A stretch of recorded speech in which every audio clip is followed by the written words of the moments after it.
On Primetime Politics tonight, the Prime Minister is in Europe for the emergency NATO summit as the war in Ukraine enters a brutal and pivotal phase.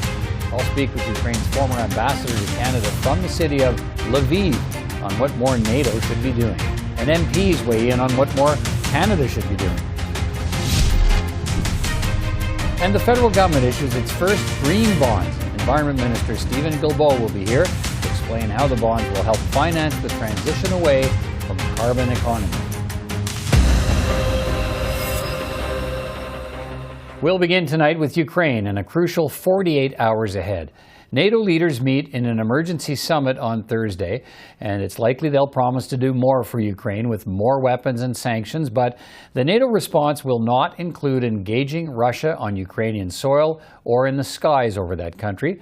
Prime Minister Trudeau will be at the summit tomorrow as pressure mounts on Canada and other NATO allies to up their defense spending. The NATO summit will happen as the war in Ukraine ends its fourth week and enters what experts say will be a more brutal phase where Russia targets more civilians and cities, hoping to blast Ukraine into capitulation. Ukrainian forces appear to be taking back some of the territory around the capital city of Kyiv. There are now concerns that Russia's ally, Belarus, will deploy troops against Ukraine as well.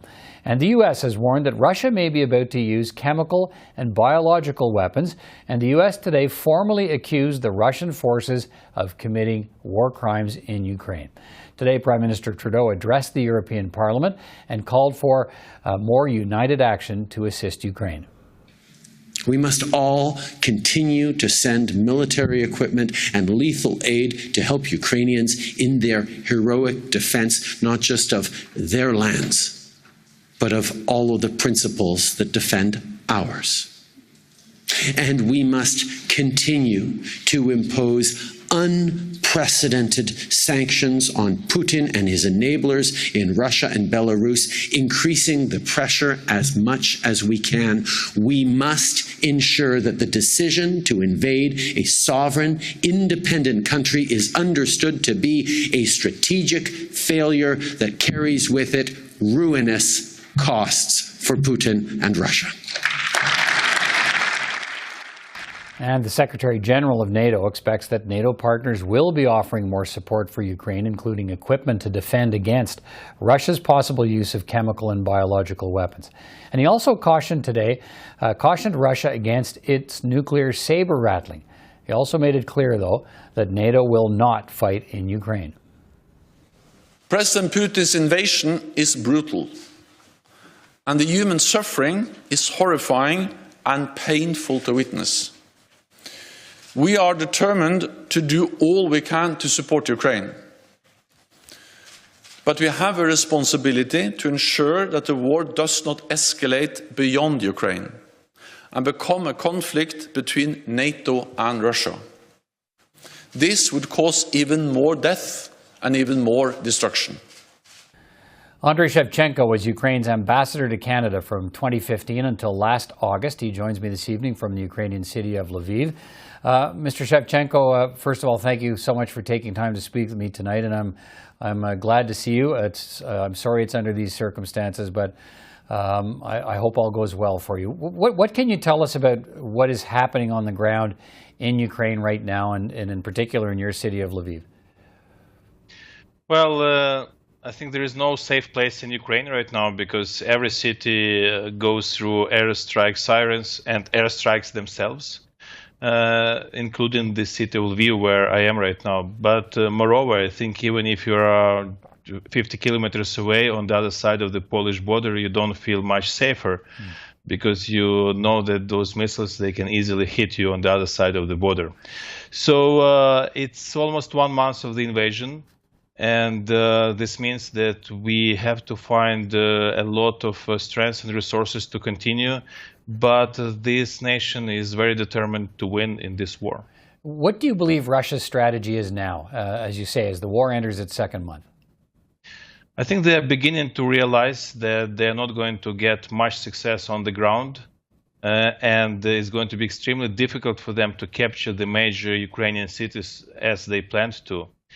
So what they're trying to do is they have switched to basically terrorism when they keep attacking major residential areas and civilian infrastructure with airstrikes.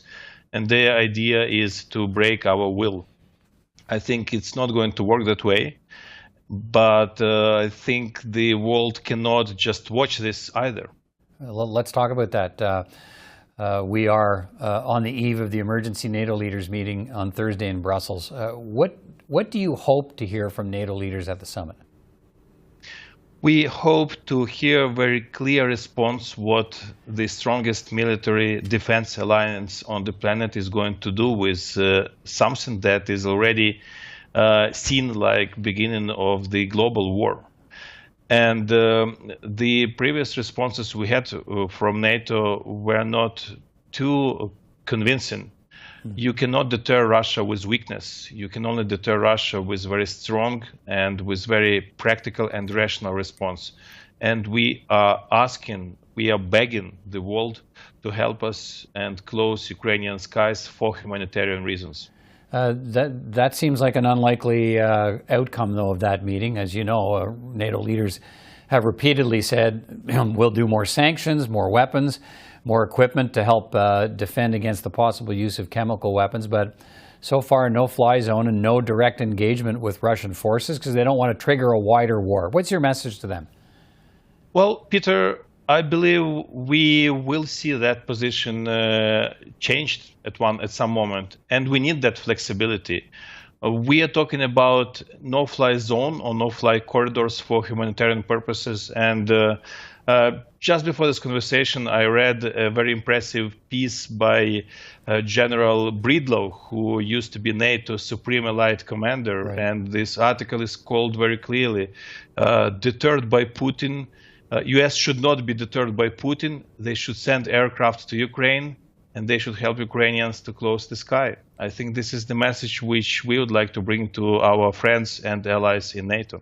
Do you think it's inevitable that NATO will be drawn into the conflict, and how do you think Russia will make that happen? I hate to say this, but I think the sign is on the wall, and I think the whole analysis of the situation shows that we are heading in the direction of the direct clash between Russia and NATO. That's the way Putin sees his war against Ukraine. He's not fighting against Ukraine. He believes he is already fighting NATO. He is already fighting the free world. And the sooner we understand that, the better we coordinate, the sooner we'll put an end to this. It's no time for half measures. As you know, Canada has the largest Ukrainian community because you served here at the embassy outside Ukraine and Russia. You were the ambassador to this country. What's your opinion of how Canada has responded to help Ukraine? Support has been very impressive. Some decisions, we wanted to see some decisions coming earlier. That includes Canadian decision to provide Ukraine with the weapons we need. As of the moment, I think we have very important flow of goods and weapons from Canada to Ukraine. But there is another thing that Canada might do or should do. Canada has a very good understanding of what Ukraine is going through because of the diaspora and because of Operation Unifier. You have been training our military from 2015. So when there is a conversation about Ukraine in Brussels or in any other NATO meeting, we want Canada to be very vocal about us. We want Canada to be very convincing. We want Canada to be a leader or the leader in this situation. All right. Andriy Shevchenko, former Ukrainian ambassador to Canada. I wish you all the best, sir, and thanks for your time tonight. My pleasure. Thank you, Peter.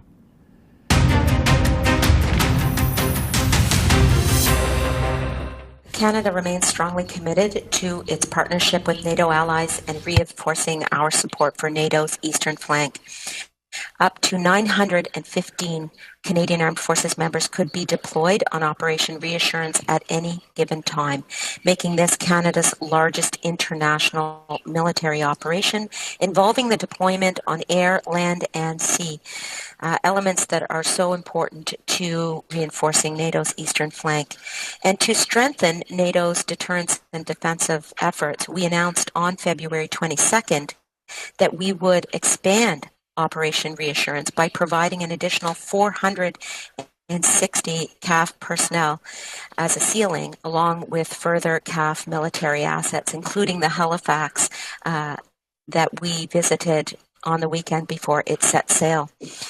Shortly thereafter, the Prime Minister and I announced that we would also extend Operation Reassurance 1 year ahead of schedule for a number of additional years. What's that means for Canada?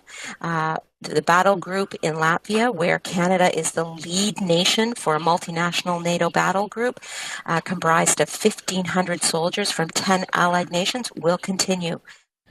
Well, MPs on the House of Commons Standing Committee on Defence met this afternoon to question Canada's Minister of Defence, Anita Anand, about this country's response to the war in Ukraine and about Canada's defence budget, among the lowest in NATO now. Let's bring in three members of the House of Commons Defence Committee. Bryan May is the Parliamentary Secretary to the Minister of Defence.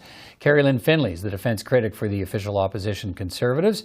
And Lindsay Mathyssen is the defence critic for the NDP. It's good to see you all. Thanks for taking time to speak with me tonight. Mr. May, let me start with you if I can. The Prime Minister is in Europe now, is in Brussels today. He'll be at the NATO Emergency Summit meeting tomorrow, urging countries to do more to support Ukraine. And I guess what I'm wondering is, will we hear him commit Canada to an increase in defence spending to meet the NATO threshold of 2% of GDP? Will he say that tomorrow? Well, first of all, Peter, thank you so much for having me on your show and for the opportunity to speak to all your viewers. As you said, the Prime Minister is in Brussels today at NATO headquarters to meet with NATO allies to further coordinate support for Ukraine and to discuss further strengthening NATO's defenses and deterrent measures moving forward. Canada's contributions to NATO are well recognized and appreciated.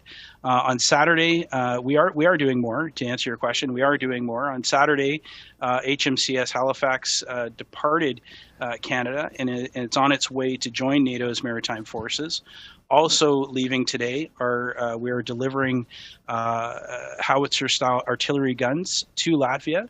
And Canadian Army personnel for that artillery battery. But as you know, the war in Ukraine's underscored the conversation around the defense budget. And Canada's at 1.4% of GDP when the NATO threshold's 2%. Is your government going to bring the country to a 2% threshold?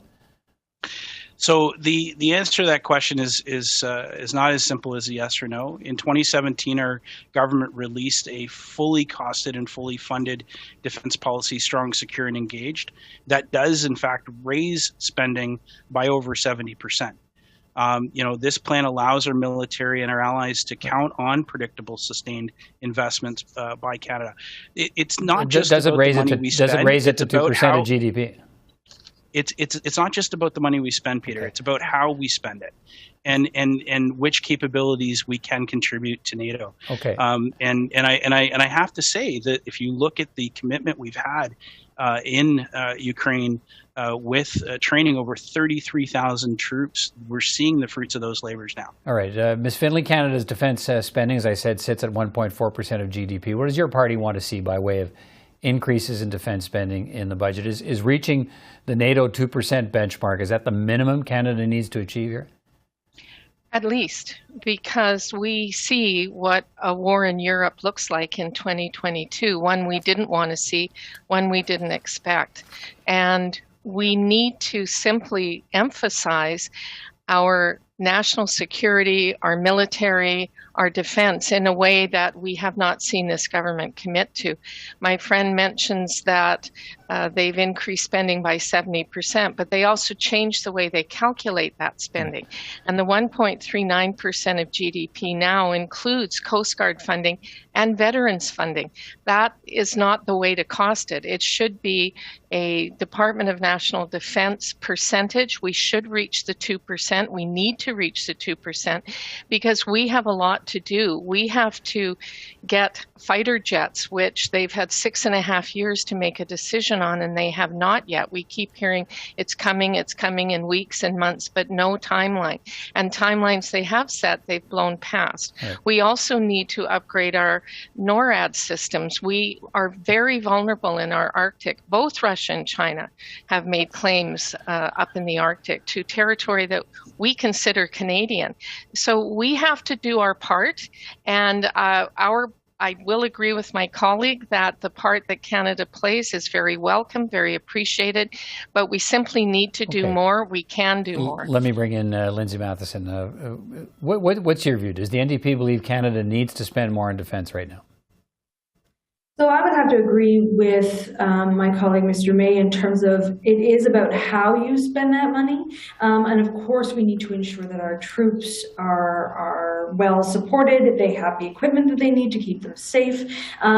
Interestingly, the Parliamentary Budget Officer also came out last week, I believe, and said that the Defense Department isn't actually spending what they had allocated to spend. And we had a conversation in the committee today about what that means. When you're pushing and punting these decisions about that equipment down the line, it costs more. There is that inflation rate on it. There are supply chains that are becoming more and more expensive. And so we had a conversation about what you take away. Fair enough, but what does the 2% NATO threshold mean to the NDP? Is that a target Canada should be respecting?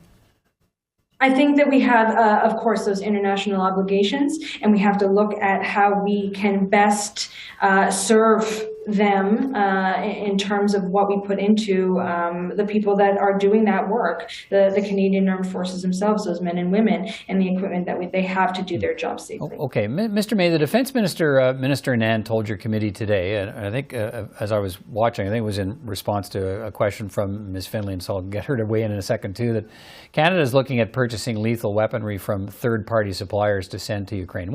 What can you tell us about that? So the minister has been very clear when it comes to our contributions to Ukraine, and I've said this in the House as well. We are leaving no stone unturned to support our Ukrainian friends. We have had 6 tranches of military aid, and a lot of it including lethal aid. We need to look at other options. We need to look beyond what is sitting on shelves. And like I said, we're going to continue to look at all options on the table to support our friends in Ukraine who are fighting not just for their lives, but their very right to exist. Right. Ms. Findlay, there's growing concern that NATO will be drawn into the Ukraine conflict and will be forced to perhaps engage directly with Russia. Minister Nan was questioned about that today. We know Canada's pledged 3,400 personnel for the NATO response force. Do you believe Canada is in a position now to make a meaningful contribution of personnel and equipment if there is a NATO war with Russia? Canada we're very vulnerable. Our spending has not kept up with modern realities. We do not have the modern equipment we need. The fighter jets are a perfect example. The present CF-18s, which were used from Australia, are not capable of dealing with 5th generation capability out of other countries and countries that would be our adversaries. So this is very concerning.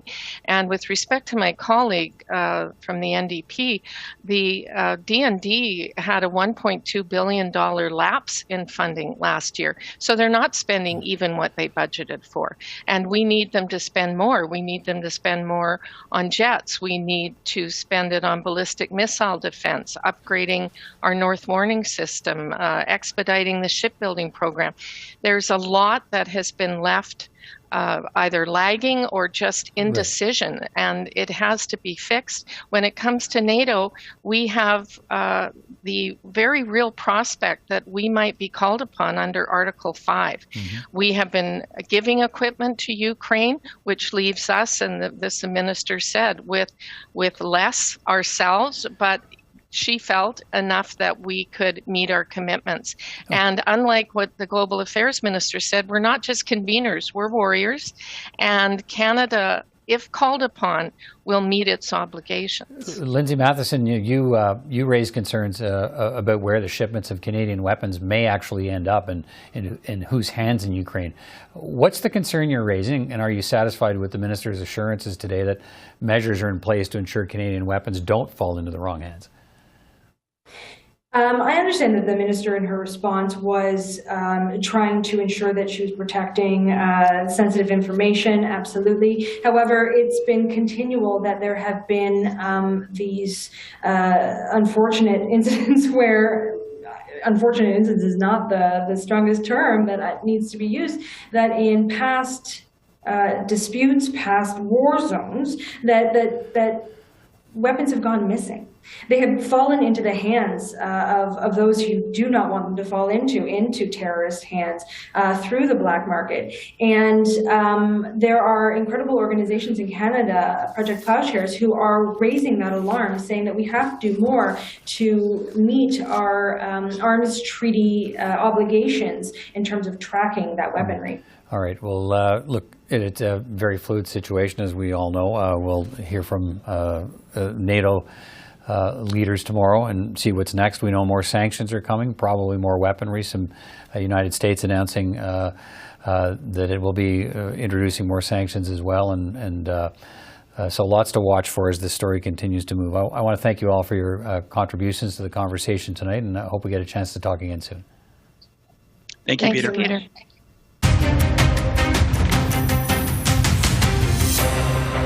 Well, the Canadian government has launched the first federal green bonds meant to provide a boost to environmentally friendly projects, including renewable energy and measures to adapt to climate change.